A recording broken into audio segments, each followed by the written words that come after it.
लोग शिव से मिलने के लिए एक बूढ़ी महिला की हत्या कर रहे हैं और सब लोग वहां बैठ करके देख रहे हैं तमाशा, और वीडियो बनाई जा रही है बाकायदा और सोशल मीडिया पर बड़ी शान से डाली जा रही है। शर्म आनी चाहिए तुम्हें कि इस देश के अंदर रह करके तुम बाकी जो देश की जो गौरवमय इतिहास है, जो बुद्ध के विचार हैं, उनको भी बदनाम कर रहे हैं। वो व्यक्ति उस महिला से कह रहा है कि मैं शिव का भक्त हूं और मैं शिव दूत हूं, मैं शिव ने भेजा है मुझे, और उस महिला के पेट में बहुत तेजी से मतलब घूंसा मारता है और फिर उसके बाल पकड़ता है, दूर तक खचेड़ता है, उस महिला की हत्या कर देता है।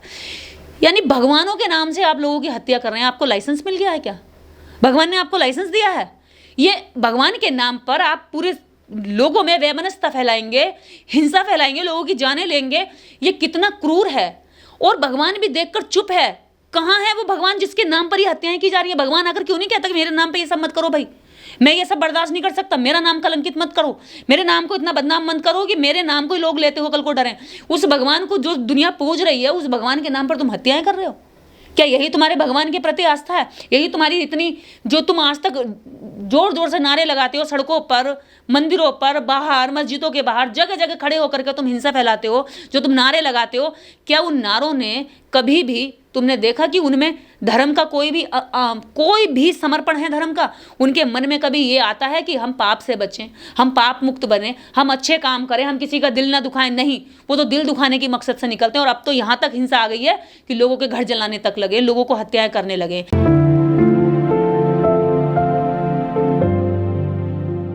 देखिए, आदिवासी दिवस की बधाई इन घटनाओं को देखते हुए किस मुंह से दी जाएगी? आप किस मुंह से बधाई देंगे? हम किस मुंह से बधाई देंगे? जिस देश की राष्ट्रपति आदिवासी हो, जब उनको राष्ट्रपति बनाया जाता है तो पूरे देश में, दुनिया में डंका बजाया जाता है कि हमने एक आदिवासी महिला को राष्ट्रपति बनाया है, और तुम्हें क्या चाहिए?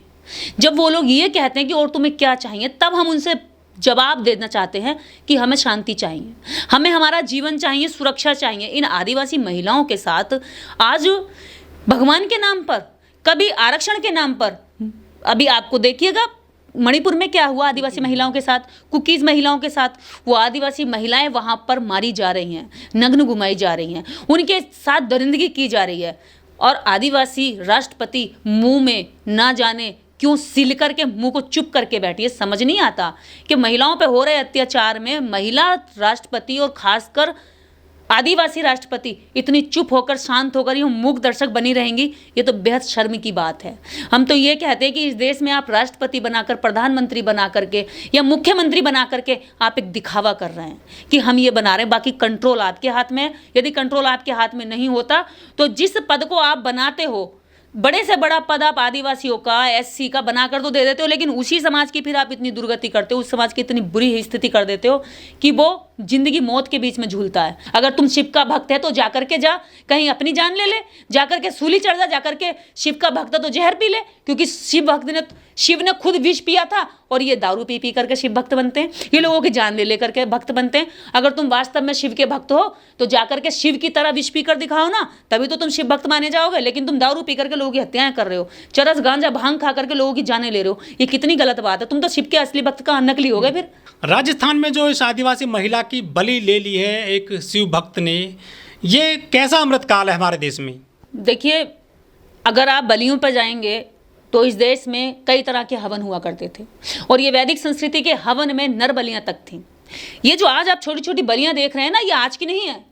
ये बाबा साहेब डॉक्टर अंबेडकर वॉल्यूम 7 में खुद लिखते हैं कि वैदिक संस्कृति में 3 प्रकार के हवन होते हैं, यज्ञ होते हैं, और उन यज्ञ में पहली बलि जो सबसे ऊंची और महंगी मानी जाती है वो नर बलि होती है, दूसरी घोड़े की बलि होती है और तीसरी गाय की होती है। जब ये सारी बलियां वैदिक संस्कृति में ब्राह्मण दिलवाते थे लोगों से और उसमें दान दक्षिणा लेते थे, लोगों को लगा कि भाई ये हत्याएं करना पाप है। बहुत सारे लोगों के मन में मानवता जागी, और ये खर्चीले ज़्यादा होते तो खर्चे की वजह से यज्ञ हवन बंद होने लगे। आज ही मैं ये लाइन पढ़ रही थी, और जब ये हवन यज्ञ बंद होने लगे तो पुजारियों को लगा कि यार ये तो हमारा धंधा ही बंद हो जाएगा, हमें दान दक्षिणा मिलनी बंद हो जाएगी। तो उन्होंने क्या किया, इन हवनों में नर बलि की जगह फिर बकरा बलि शुरू कर दी, छोटे छोटे पशु, छोटे छोटे जानवरों को देना शुरू कर दिया। और उसके बाद उसमें दारू और ये सब, जो मतलब उनको जिस तरह की चीज़ों का टेस्ट अच्छा लगता था वही चीज़ें वो उसमें दिलाते थे। आपको मैं अब शायद यहाँ लोगों की भावनाएं फिर से बिलबिलाकर जमीन पर गिर पड़ेंगी अगर सच बोल दिया जाए तो लोग फिर नाराज हो जाएंगे। लेकिन कड़वी सच्चाई यही है कि आपकी जो भावनाएं ना वो आहत हो जाएंगी सच सुन करके। बाबा साहब कहते हैं कि इस देश के अंदर बलियों का जो चलन था वो इस हद तक था कि जो बलि देता था वो बलि देने वाला पहले अगर नर की बलि देगा या भेड़ की बलि देगा या घोड़े की देगा या गाय की देगा तो उसे पहले, अगर नर की बलि भी दे रहा तो उसे पहले वो खाना पड़ेगा। आप सोचिए कि भारत में ये वैदिक संस्कृति की जो जड़ों में रहा है, कितनी जो व्यक्ति नरभक्षी बन गया, जो नर का मांस खा रहा है, इससे ज़्यादा क्या होगा। वो नर की हत्या करना भी आसान समझेगा। मासूम लोगों को मारने चलते हैं क्योंकि वो एक चलते फिरते बम बन जाते, मानव बम। उनके दिमाग में क्या चलता है कि मैं अगर ऐसा करूंगा तो मैं ऊपर स्वर्ग में मिलूंगा जहां कुछ है नहीं, मैं अपने भगवान से मिल जाऊंगा, मैं शिव के दर्शन कर लूंगा या शिव के पास पहुंच जाऊंगा या और जो मेरे देवता को मानता हूं उसके पास पहुंच जाऊंगा। यदि वास्तव में आप देवताओं को मानते हो तो भाई पहले मानवता को मान लो। कोई भी देवी देवता यदि तुमसे हिंसा करा रहा तो वो गलत करा रहा, और इसके नाम पर तुम अपनी मर्जी से कर रहे हो तो तुम सबसे बड़ा पाप कर रहे हो, अपने देवता को बदनाम कर रहे हो। पशुओं की बलि दी जाती है सालों से, दशकों से, सदियों से, लेकिन अब तो संविधान लागू है देश में, 21वीं सदी चल रही है, आदिवासी महिला की जो है जान ले ली बलि के तौर पर मार मार के। देखिए पहले नर बलि के लिए लोग खरीदे जाते थे, जैसे बकरे खरीदे गए, घोड़े खरीदे गए, तब खरीदे जाते थे। आज खरीद नहीं सकते क्योंकि संविधान इसकी इजाजत नहीं देता। तो आज क्या होगा कि सामने वाला पक्ष भी पूरा अंधविश्वासी हो और करने वाला भी पूरा अंधविश्वासी हो। तो अब क्या है, अंधविश्वास इतने चरम पर फैला दिया गया है, लोगों के दिमाग पर नशे की तरह चढ़ा दिया है। उस अंधविश्वास में वो जान भी ले लेगा। उसे ये भी समझ में आ रहा है कि मुझे कानून की जब कार्रवाई होगी तो जेल होगी, मुझे फांसी भी हो सकती है, मुझ पर लाठी भी पड़ सकती है और मैं अदालत कोर्ट में घसीटा जाऊंगा। उसके बावजूद भी कर रहा है और सामने वाला पक्ष भी शांति से बैठा, वो अपनी जान को बचाने की कोशिश नहीं कर रहा क्योंकि उसे लग रहा है क्योंकि ये धर्म का काम चल रहा है, ये भगवान से मिलने का काम चल रहा है, ये पाप का नहीं पुण्य का काम चल रहा है। तो अभी तो लोगों को पाप और पुण्य का मतलब नहीं पता है क्योंकि पाखंड और अंधविश्वास व्यक्ति की बुद्धि का हरण कर लेता है और इसलिए वो पाप को पुण्य समझ करके लगातार करता जाता है और इतना पाप का भोगी बन जाता है कि उसे लास्ट में ये लगता है कि अब मैं पुण्य के रास्ते पे चल भी नहीं सकता। जैसे बुद्ध ने कहा है कि उंगली माल उस रास्ते पे जब लोगों को मारता काटता था, वापस आने के लिए वो रो रहा था कि मैं इस रास्ते पे कैसे चलूंगा, मुझे डर लग रहा है।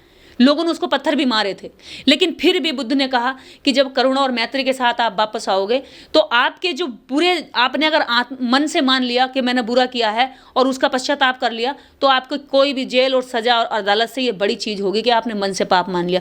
लेकिन इनके तो मन ही दूषित कर दिए, मन से ही तो नहीं मानते कि ये गलत है, ये मन से मानते कि हम सही हैं और इसी सही के भ्रम में ना ये इनको फोबिया होया हुआ है। इनको फोबिया है कि हमें स्वर्ग चाहिए, इनको फोबिया है कि हम धर्म बचाएंगे, इनको फोबिया है कि हम ही बहुत बड़े राष्ट्रवादी हैं, इनको फोबिया है कि हम बहुत बड़े धार्मिक हैं। अरे तुम्हारे फोबिया की जो ये बीमारी है ये बहुत घातक बीमारी है, केवल तुम तक ही सीमित नहीं है, तुम्हारे आसपास तक, तुम्हारे बच्चों तक, तुम्हारे पड़ोस तक, इस देश तक और दुनिया तक थू-थू हो रही है तुम्हारी। अभी तक तो केवल मूत्र पिलाया जा रहा था, सिर पे मूता जा रहा था, जान भी ली जा रही है, ये कहाँ रुकेगा जा करके, क्या लगता है आपको? जब तक इनकी सरकार नहीं बनेगी ना, जब तक ये सत्ता में नहीं आएंगे, जब तक इनके नेता इनके प्रति वफादार नहीं बनेंगे, जब तक ये पाखंड में जकड़े रहेंगे, तब तक इनके मुंह पे पेशाब भी किया जाएगा, तब तक इनको हत्याएं भी की जाएंगी, तब तक इनकी बेटियों को घुमाया भी जाएगा, तब तक इनके साथ रेप भी होगा, जब तक इनके साथ जितनी विभत्स घटनाएं हो सकती है वो सारी की जाएंगी क्योंकि इनकी अज्ञानता ही इनके शोषण का कारण है, इनकी मूर्खता ही इनके ऊपर अत्याचार का कारण है और बाकी इस देश की कोई ताकत नहीं जो इनका शोषण कर ले, इनका अत्याचार कर ले क्योंकि ये संख्या में इतने ज़्यादा हैं कि अगर ये जिस दिन एक खड़े हो जाएं तो उस दिन शोषण और अत्याचार करने वाले लोग कांप उठेंगे। तो ऐसे ही बनेगा क्या विश्व गुरु भारत?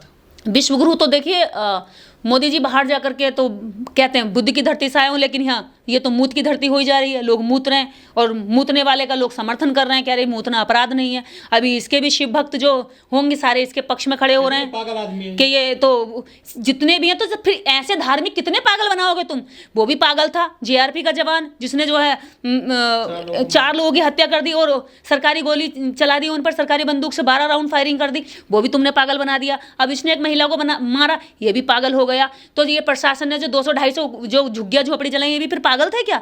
जो बेगुनाह बेकसूर लोगों को बिल्कुल सड़कों पे ला दिया, उनके बच्चे, उनके बीवियां, वो निर्दोष लोग जाकर तुम लोग जा करके यहाँ से वहाँ वीडियो आ रही है अभी, अब निकल कर आ रही है चीज़ें कि ट्रक भर भर के हथियारों के साथ लोग जाते थे जो नूह के थे ही नहीं, ना हिंदू थे ना मुसलमान थे।